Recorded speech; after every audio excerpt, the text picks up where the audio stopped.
सोचें, अगर आपके घर की खिड़की से ठंडी हवा आती है लेकिन आपके कमरे में कोई नहीं है, फिर भी रात के 12 बजते ही कोई छुपके से आपके सामने खड़ा हो जाए, तो क्या आप संभाल पाएंगे?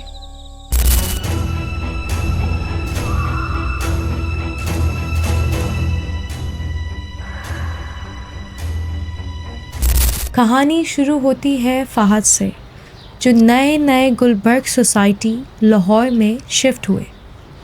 उनका फ्लैट 18 फ्लोर पर था और पहले ही दिन ज़्यादा वक्त उनका बालकनी में गुजरा।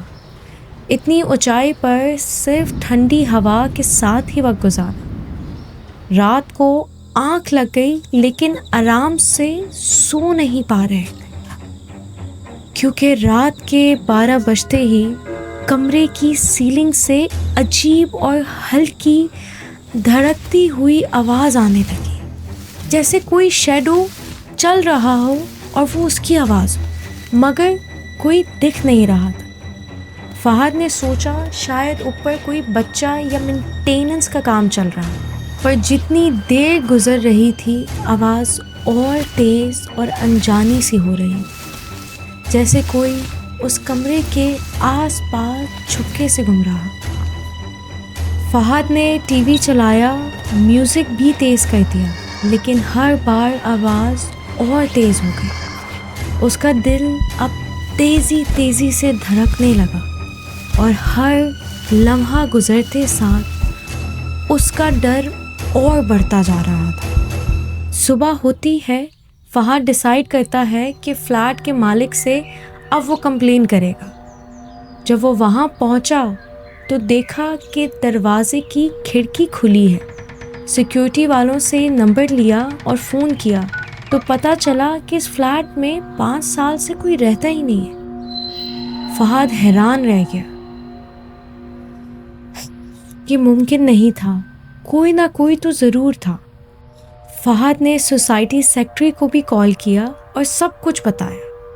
रात को 15 से 16 लोग उनके फ्लैट पर इकट्ठा हो गए, क्यूरियस और डरे हुए।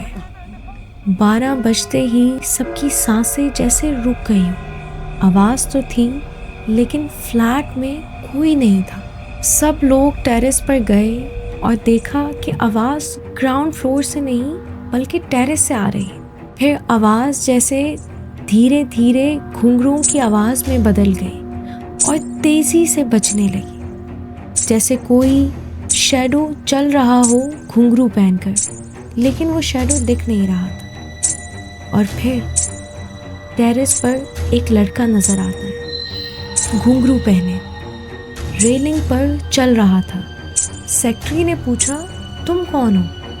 लड़का पलटा और फिर अचानक से टेरेस से कूद गया। सब नीचे उतरे लेकिन उन्हें मिला कोई नहीं। जब सीसीटीवी फुटेजेस चेक की तो पता चला कि उस लड़के को देखने के सिर्फ 2 मिनट पहले टेरेस का दरवाज़ा खुला और अचानक से बंद हो गया और सब एकदम सदमे में चले गए। फहद खुद सीढ़ियों से नीचे जा रहा था, बिना जाने वो ये सारी चीज़ें खुद कर रहा था। फिर फुटेज में एक धुंधला सा चेहरा दरवाजे के पास आया, कैमरे की तरफ देखा, मुस्कुराया और फिर दरवाज़ा बंद कर दिया। सब लोग एकदम सदमे में चले गए। सबके दिल तेज़ी से धड़कने लगे। फहद ने अपने पैरों में रस्सी बांध दी ताकि अगर वो स्लीप वॉकिंग कर रहा है तो वो रुक जाए। लेकिन कुछ ही देर में एक अजीब सी ठंडी हवा चलती है जो उसके पैरों, मुंह और जिस्म में जाती है। वो समझ नहीं पा रहा था क्या ये सिर्फ उसकी इमेजिनेशन है या सच में उसके पास कोई था। फहद ने देखा कि वो 18वें फ्लोर की विंडो से खुद छत पर खड़ा था। रूम में गिरते ही देखा कि बेड पर कुछ अजीब था, जैसे कोई शैडो वहाँ खड़ा हो और धीरे से उसका चेहरा उसकी तरफ ही पलट रहा हो। वो फौरन लिफ्ट पकड़ता है और 2nd फ्लोर तक जाता है। लेकिन लिफ्ट में भी घुंघरू पहने एक पतला सा साया दिखता है। और सबसे अजीब बात तब हुई जब फहद ने अपनी बीवी सानिया को देखा। वो खुद को नुकसान पहुंचा रही थी और उसका अपना बेटा हारून जो एक अनयूजुअल सा बिहेवियर कर रहा था, घुंघरू पहने, साड़ी पहने, खुद को नुकसान पहुंचा रहा था। लेकिन अचानक से उसकी बीवी अपने बेटे को बचा लेती है। लेकिन फहद डर खौफ से एकदम रुक जाता है, जैसे एक जगह पे ठहर गया हो।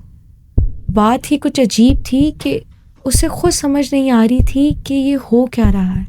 जब कुछ महीने बाद फहद वापस ही उस सोसाइटी में आता है, वो टेरेस, वही विंडो और वही आवाज़ें फिर से सुनता है। उसके बेटे की तालियां बजाते वक्त और ज़मीन पे नीचे कूदने तक की आवाज़ें, और एम्बुलेंस उसके बच्चे को ज़मीन से उठा रही होती है। और वो ये भी देखता है कि फहद जिसने ये कहानी हमें सुनाई है, उसको ज़मीन से एम्बुलेंस उठा रही है।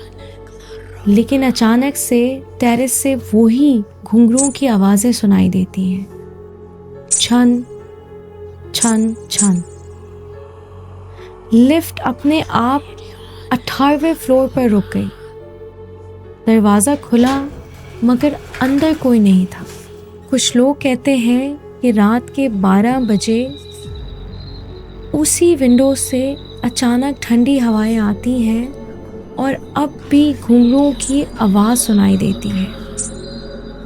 और याद रखें कि कभी कभी जो हम देख नहीं सकते वही सबसे खौफनाक होता है, और ये किसी के साथ भी हो सकता है।